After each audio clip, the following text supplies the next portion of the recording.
మైసూర్ బోండాలు ఇలా చేసుకోండి, చాలా టేస్టీగా ఉంటుంది. ఒకసారి మీరు ట్రై చేయండి.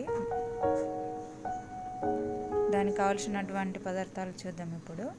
ముందుగా మైదా పిండి తీసుకోండి, ఒక కప్పు మైదా పిండి తీసుకుంటే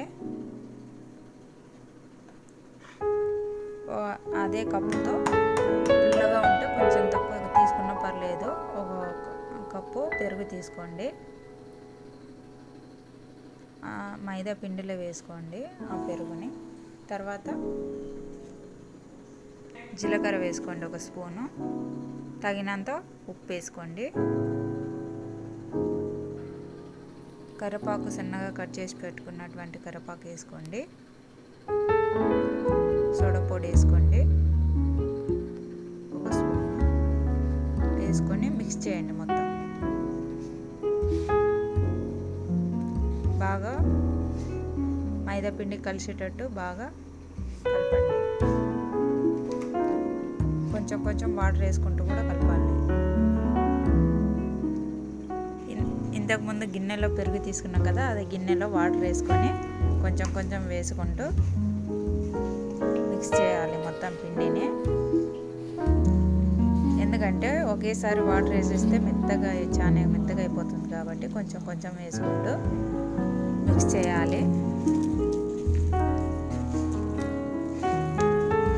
ఇలా బాగా స్మూత్గా అయ్యేంత వరకు మిక్స్ చేయాలి. కొంచెం ఆయిల్ వేసుకొని కలపాలి, ఎందుకంటే చేతికి అంటనట్టుగా కొంచెం వాటర్ వేసుకొని మంచి నూనె వేసుకొని కలపాలి.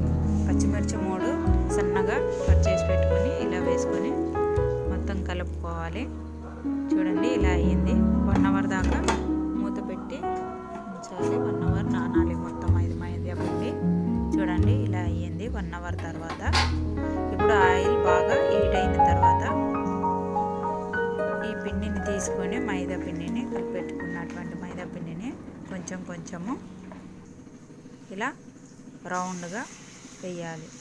చూడండి కొంచెం చిన్నగా వేస్తే అదే ఊదుతూ ఇంతలాగా అవుతుంది. అది పొంగుతాయండి అవి బాగా. సోడాపొడి వేసింటాం కాబట్టి ఇలా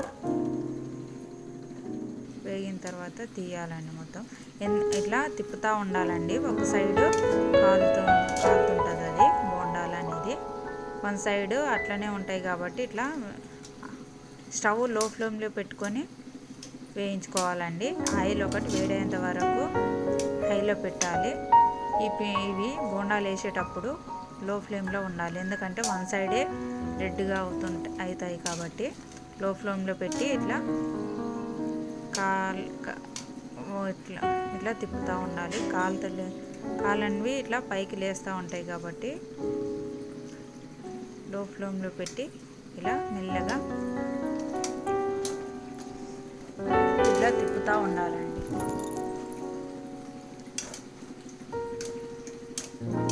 చూడండి వేసింటాం కదా పిండి, అవి 1 సైడే ఉంటాయి కాబట్టి ఇట్లా మెల్లగా ఇట్లా తిప్పుతూ ఉండాలి. ఇలా సేమ్ ప్రాసెస్ అండి. ఇది పునుగులు కూడా చేస్తారు కదా, పునుగులు. ఇవి బోండాలు అంటే లావుగా వేసుకుంటాం కొంచెము, పునుగులు అంటే చాలా చిన్నగా వేస్తే అవి పునుగులు అయిపోతాయండి. చూడండి రౌండ్గా రావాలి అంటే వేళ్ళ మధ్యలో ఇలా పెట్టుకొని వేయాలి. లో ఫ్లేమ్లో ఉండాలండి మంట. బాగా రెడ్గా అయిన తర్వాత కొంచెం మీడియంలో పెట్టుకొని ఇట్లా తిప్పితే కూడా వస్తుంది. 1 సైడే కాలుతాయండి, అందుకే ఇలా గరిటెతో ఇట్లా తిప్పుతూ ఉండాలి. ఇది పుదీనా చట్నీ, కొబ్బరితో వేసినటువంటి చట్నీలోకి బాగుంటుందండి. చట్నీ ఒకసారి చేసాను చూడండి, అది వీడియో చూడండి. ఇలా రెడ్గా అయిన తర్వాత పక్కకు తీసుకోవాలండి. చూడండి 1 సైడ్ కాలలేదు కాబట్టి ఇట్లా తిప్పి కాలిన తర్వాత పక్కకు తీయాలండి. సేమ్ మొత్తం ఇలాగే చేసుకొని స్టవ్ చూసుకోవాలండి, హైలో ఉందా లో ఉందా. ఆయిల్ చాలా వేడిగా ఉంటే లోలో పెట్టుకొని కాల్చుకోవాలండి.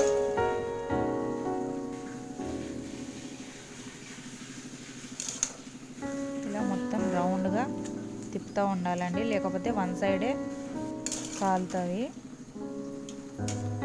వన్ సైడే రెడ్గా అవుతాయండి తిప్పకపోతే. అందుకే మొత్తం రౌండ్గా రెడ్గా అయ్యేటట్టు ఇట్లా తిప్పుతూ ఉండాలి.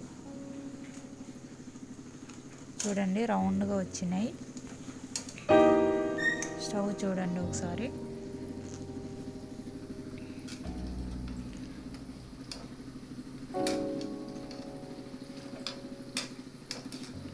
ఇలా రౌండ్గా తిప్పి పక్కకు తీసుకోవాలండి మొత్తం రెడ్గా అయిన తర్వాత.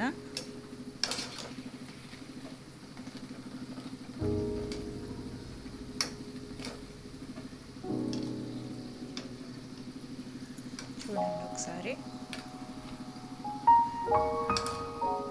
వన్ సైడే కాలుతున్నాయి చూడండి. అవి వేసింటాం కాబట్టి అట్లనే ఉంటాయా.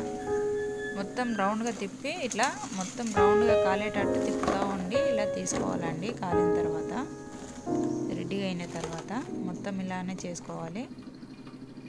ఇప్పుడు చట్నీలో తింటే చాలా టేస్టీగా ఉంటుందండి. నచ్చితే లైక్ షేర్ చేయండి. Thank you. బాయ్ అండి.